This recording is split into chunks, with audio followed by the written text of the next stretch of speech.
We are one. That's a quote from one of my favorite Disney movies of all time, The Lion King 2 Simba's Pride. Another one of my favorites is Brothers All Same from Brother Bear, which is a Rugrats movie and a really underrated movie too. Used to watch it.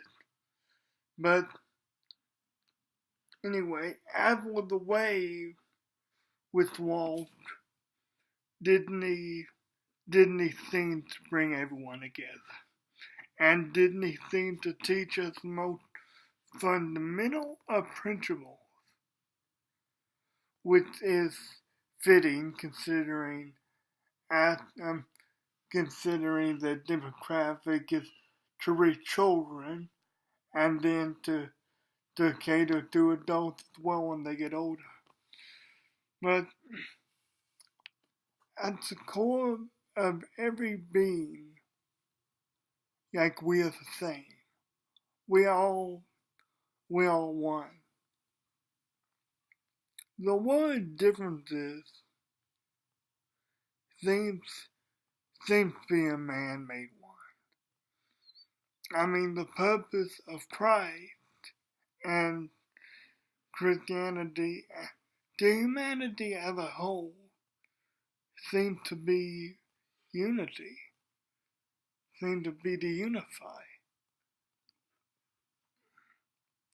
What I'm gonna offer, what I'm gonna offer today, really isn't all that complicated. It just can be scary, and in some circles considered rather radical. But that's because I learned it from a man who's, many say, maybe the most radical person ever on the face of the planet, whose presence still being felt today. You got it, it was, oh Jesus. It's, it's the answer one obvious enough. But because of what I offered up, we all the same, and at the core of every being, there's no discernible difference between us. We have no reason not to say the gospel with people. If you approach someone, like, my mom is one of the nicest people in the world, but she worries sometimes about me talking to people, and like I said, one of the nicest people in the world would give you the shirt off her back if you act good, would make you popcorn at 8 o'clock at night if you act good. Believe me, I know I've done it several times. But,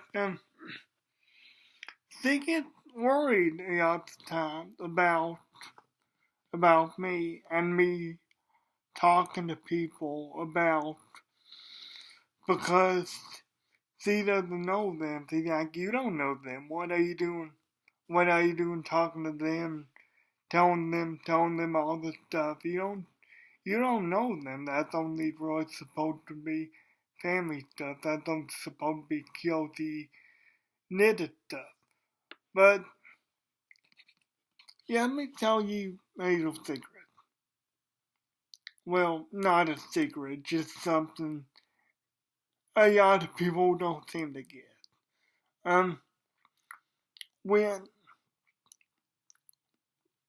I don't know how it's gonna look per se, but when you approach someone with the gospel of Jesus Christ under the unity of brotherhood and under the unity of understanding, God will protect you.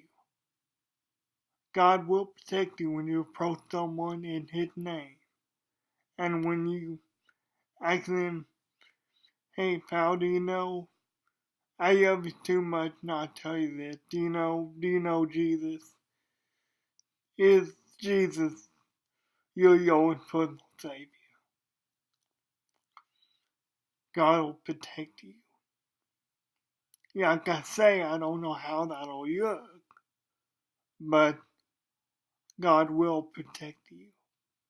I can guarantee you that. You all can think of this as a part two, understanding the Bible, but you don't have to watch that in order to understand this fundamental truth. At the core of every being, we're the same.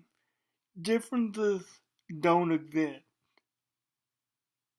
They just don't.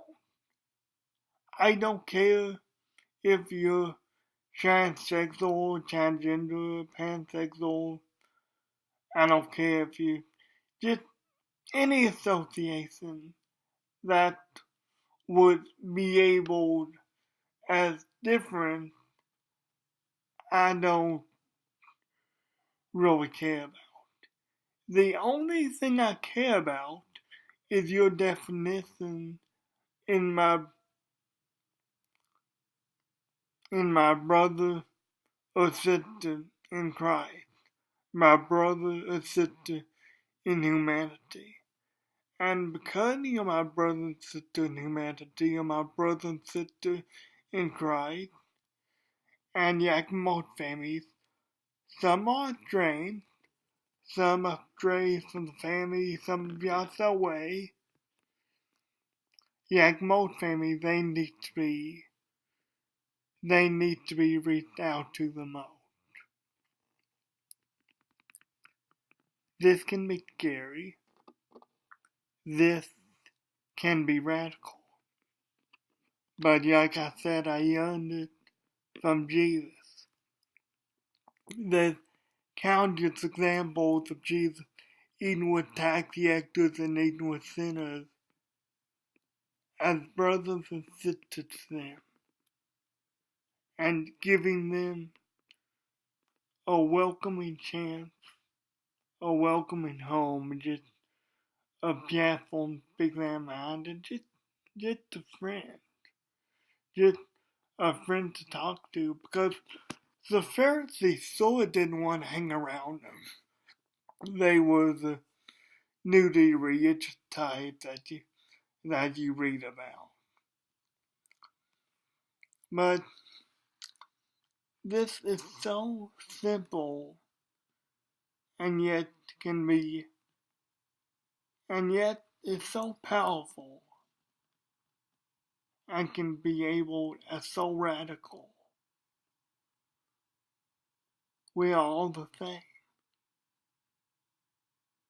If we consider ourselves Christians, we must consider everybody else to be on the core, fundamental, same platform as us. Ladies and gentlemen, I'm on a search right now. It says Cross the Line. That was a summer title for the camp that I went to this year. I went to help out with the youth. And the theme was crossing the line of sin. Crossing the line symbolized represented that you would never do that sin again, or you try to never do that sin again. And with all due respect to that pastor, this sermon wasn't complete yet. There's another element to that. Crossing the line truly means seeing someone as they really are, seeing them as your brother or sister in humanity, and seeing them an equal platform and equal standing to you, no matter what society says that differences are. Yeah, gentlemen, I love you. Really, I hope you got something out of this. I haven't been this excited to preach a sermon in a long time. Yeah, gentlemen, God bless you. I love you. And I'll see you next week.